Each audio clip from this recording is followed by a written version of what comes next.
तव्हां असांखे ज़िक्र जी तौफ़ीक़ अता फरमाए चओ आमीन ज़ोर सां पर ॿुधायो मां त ज़िक्र रुगो ज़ुबान सां चवण न आहे शरीयत सॼी ते हलण जो नालो जेको आहे सो उहो ज़िक्र आहे अल्लाह ताला तव्हां असां सभिनी जी हाज़िरी खे क़बूल फरमाए साईं अस्सलामु अलैकुम व अलैकुम अस्सलाम रस्ते में का शै मिली वञे त उन लाइ छा हुकुम आहे इनखे शरीयत में लुक़्तो चइबो आहे मिलियल शै जेका मिली थी पई उन जे लाइ शरई हुकुम ही आहे त हू माण्हू एसी ताईं ऐलान करे एसी ताईं माण्हुनि खां पुछाईंदो वरिते जेसी ताईं हुनखे पक थी वञे त बाबा हिन जो को बि मालिक न आहे पोइ हुन लाइ महीनो लॻे 2 महीना लॻनि 6 महीना लॻनि साल लॻे 2 साल लॻनि 3 साल लॻनि पर हुजे शइ क़ीमती भला हिकिड़ो माण्हू खे 10 साल ताईं केरु बि न मिलियो सम्झिजो ॾाढो क़ीमती मसइलो आहे तव्हां त लथल शइ जी था ॻाल्हि कयो माण्हू त हिते खसे था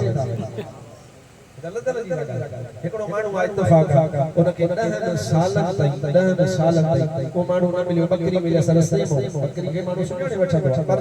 मिलियसि का क़ीमती शइ मिलियसि 10 सालनि ताईं उनखे न मिलियो हाणे उन लाइ ॿ हुकुम हिकिड़ो में इहा अलाह जे वाट में सदको करे छॾे सवाब हुनखे कोन मिलंदो मालिक खे मिलंदो हिकु इहो तरीक़ो आहे ॿियो तरीक़ो ही आहे त उहा शइ पाण वटि रखे ताते वधेसि विझे जेको कुझु विझे 15 सालनि खां उहो माण्हू हुयो बकरी हुई हिकु हाणे आयो आहे 10 बकरियूं हिकु बि रखण जी हिनखे इजाज़त न आहे 10 जो 10 हुनखे मोटाए ॾे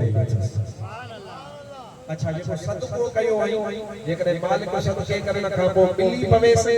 हाणे हिनखे लाज़िम आहे त उहो पैसा भरे लुक़्ते जो हुकुम ॾाढो नाज़ुक लदल शइ जो हुकुम ॾाढो नाज़ुक आहे ईअं न खणंदा कयो मुंहिंजा भाउ ॿियो सुवाल इहा त किस्तनि ते सामान वठण ॾियण कीअं आहे जाइज़ किस्तनि ते सामान ॾियण वठण जाइज़ सिर्फ़ इन में मकरूह कराहत जी सूरत आहे कहिड़ी जेके माण्हू क़ीमतूं कंदा आहिनि उन में मुमानअत आहे बाक़ी किस्त ते बाबा हीअ शइ खण हिन जो हेतिरियूं किस्तुनि ते सामान वठण जाइज़ आहे अल्लाह ताला तव्हां असांजी हाज़िरी क़बूल फरमाए जिन आलिमन समूरन जिन दरवेशन समूरन इन प्रोग्राम में हिस्सो मिलायो मां दुआ थो कयां अल्लाह ताला उन्हनि खे मदीने वारे साईं जी शफ़ाअत अता फरमाए अल्लाह तबारक व तआला तुझो दुआ क़बूल फरमाए वमा तौफीक़ी इल्ला बिल्लाह व आखिरु दअवाना